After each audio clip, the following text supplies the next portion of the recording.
Hello बच्चों, आज हम क्लास 12 फिजिक्स के चैप्टर नंबर 3 विद्युत धारा के मोस्ट इम्पॉर्टेंट न्यूमेरिकल को देखने वाले हैं, जो कि हमारे बोर्ड एग्जाम में कई बार रिपीट हो चुके हैं। तो न्यूमेरिकल नंबर 1 है, बिंदु ए से बी की ओर 10 की घात 9 इलेक्ट्रॉन और 10 की घात -3 सेकंड में प्रवाहित होते हैं। तो जो हमारे इलेक्ट्रॉन है वो बिंदु ए से बी की ओर इतने सेकंड में प्रवाहित होते हैं। कितनी विद्युत धारा प्रवाहित हो रही है और किस दिशा में प्रवाहित हो रही है। तो हमसे इसमें ये दो क्वेश्चन पूछे गए हैं कि एक तो हमें निकालना है विद्युत धारा, दूसरा निकालना है उसकी दिशा को। ठीक है, तो हमारा विद्युत धारा का सूत्र होगा I बराबर Q बटे टी। क्या होता है? I बराबर Q बटे टी होता है। तो इसमें हमें क्या क्या दे रखा है? इसमें हमें दे रखे हैं इलेक्ट्रॉन, इसका मतलब इलेक्ट्रॉनों की संख्या दे रखी है n, कितनी है? 10 की घात 9 है। और फिर दे रखा है हमें समय, मतलब t दे रखा है 10 की घात -3 सेकंड के। ठीक है, और अब मैं आपको एक ट्रिक समझाती हूँ कि अगर आपके न्यूमेरिकल में इलेक्ट्रॉन की कमी दे रखी हो, इलेक्ट्रॉन की अधिकता दे रखी हो या इलेक्ट्रॉन की संख्या दे रखी हो, तो आपको सूत्र लगाना है Q बराबर NE। मतलब कहीं भी अगर आपको न्यूमेरिकल में इलेक्ट्रॉन की कमी, अधिकता या फिर संख्या दिखे ना, तो आपको Q बराबर NE सूत्र लगाना है। तो फिर इसमें भी आपको पहले Q बराबर NE सूत्र लगाना है, क्योंकि यहाँ हमें इलेक्ट्रॉन की संख्या दे रखी है n, ये इतनी। ठीक है, तो आ जाएगा Q बराबर NE। n कितना है? n है 10 की घात 9 और इलेक्ट्रॉन पर आवेश है 1.6 गुना 10 की घात -19। तो ये तो आपको पता ही होगा कि जो इलेक्ट्रॉन पर आवेश होता है 1.6 गुना 10 की घात -19 होता है। अब इसमें हम क्या करेंगे? I बराबर Q की जगह इसको रख देंगे तो आ गया, और अपॉन T कितना है? T हमारा 10 की घात -3, तो इसको रख देंगे। अब हम क्या करेंगे? इसका सॉल्यूशन हम ऐसे करेंगे कि ऊपर क्या है हमारे पास? ऊपर है 10 की घात 9 और -19। तो जब 19 में से 9 चली जाएगी तो आ जाएगी 10 की घात -10, और जो ये 10 की घात -3 है, जब ये ऊपर जाएगी तो कैसे हो जाएगा? तो होगा हमारा 10 की घात -10, और ये ऊपर जाएगी तो हो जाएगी प्लस में 3, तो हो जाएगा, अगर 10 में से 3 जाएगा तो कितना आएगा? 7, तो आ जाएगा हमारा 10 की घात -7। तो इन सब को सॉल्व करने पे हमारा आता है I का मान 1.6 गुना 10 की घात -7 आंसर। अब पूछा गया है कि ये विद्युत धारा किस दिशा में होगी, तो हम लिखेंगे कि विद्युत धारा इलेक्ट्रॉन के प्रवाह की विपरीत दिशा में होती है। तो जो हमारी विद्युत धारा होती है वो इलेक्ट्रॉन के प्रवाह की विपरीत दिशा में होती है। ठीक है, तो ये रहे इनके आंसर। अब हमारा न्यूमेरिकल नंबर 2। तो न्यूमेरिकल नंबर 2 है कि हाइड्रोजन परमाणु में इलेक्ट्रॉन नाभिक के चारों ओर प्रति सेकंड 6 गुना 10 की घात 15 चक्कर लगाता है, तो वृत्तीय पथ में धारा का मान क्या होगा? इसमें आपको कुछ नहीं दे रखा, इसमें सिर्फ आपको इलेक्ट्रॉनों की संख्या दे रखी है n है हमारी 6.0 गुना 10 की घात 15। अब t हमें यहाँ से पता चला कि इसमें क्या दे रखा है? प्रति सेकंड। इसका मतलब t का मान है 1 सेकंड।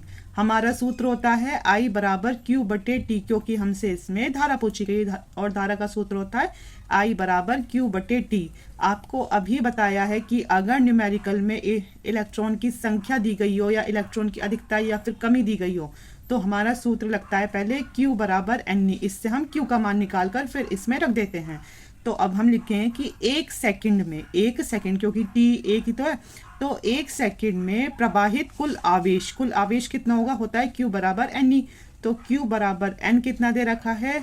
6.0 गुना 10 की घात 15, ये लिखा गया। और E मतलब इलेक्ट्रॉन पर आवेश होता है 1.6 गुना 10 की घात -19।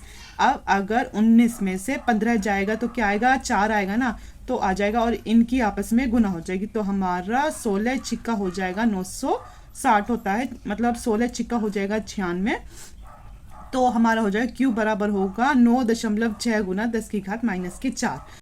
अब जब हमारे पास Q का मान आ चुका है तो इस Q के मान को इसमें रख देंगे, तो हमारा सूत्र होगा कि I बराबर Q बटे टी। तो आई बराबर क्यू का मान कितना है, क्यू का है 9.6 गुना 10 की घात -4 और टी मतलब समय कितना है 1 सेकेंड, तो अपॉन में आ जाएगा 1। तो हमारा आंसर होगा आई बराबर 9.6 गुना 10 की घात -4। अब हम देखेंगे इसका न्यूमेरिकल नंबर थर्ड। अब हमारा न्यूमेरिकल नंबर 3 है कि एक तार के अनुप्रस्थ काट का क्षेत्रफल दे रखा है 1 गुना 10 की घात -2 वर्ग मीटर तथा तार में मुक्त इलेक्ट्रॉनों की संख्या दे रखी है 2 गुना 10 की घात 25 प्रति घन मीटर है। तो तार में 3.2 एम्पियर की धारा प्रवाहित हो रही है। तो इसमें हमें दो चीज़ें ज्ञात करनी है, एक तो करना है कि तार में धारा घनत्व कितना होगा और दूसरा इलेक्ट्रॉनों का अनुगमन वेग कितना होगा। वो अनुगमन वेग की जगह आपसे अपवाह वेग भी पूछ सकते थे क्योंकि इसका मतलब एक ही होता है। तो सबसे पहले हमें दे रखा है क्षेत्रफल 1 गुना 10 की घात -2 मीटर स्क्वायर, तो ये आ गया हमारा ये। अब हमें क्या दे रखा है, अब दे रखा है हमें इसमें इलेक्ट्रॉनों की संख्या। आपको बताया था इलेक्ट्रॉनों की संख्या मतलब n, तो n दे रखा है हमें 2 गुना 10 की घात 25 प्रति मीटर की क्यूब, ठीक है।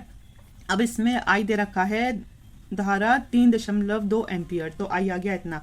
और हमें पता है इलेक्ट्रॉन पर आवेश ई बराबर होगा 1.6 गुना 10 की घात -19। अब हमसे पूछा गया है सबसे पहले कि तार में धारा घनत्व क्या होगा। तो हमारा धारा घनत्व का सूत्र होता है कि J बराबर I बटे ए। क्या होता है, J बराबर I बटे ए। इसमें हमारा धारा घनत्व का सूत्र होता है, तो इसे अच्छे से तैयार कर लेना। तो ये होता है हमारा कि J बराबर I बटे ए। आई का मान कितना है, आई का है 3.2 अपॉन ए का मान कितना है, तो वो है 10 की घात -2।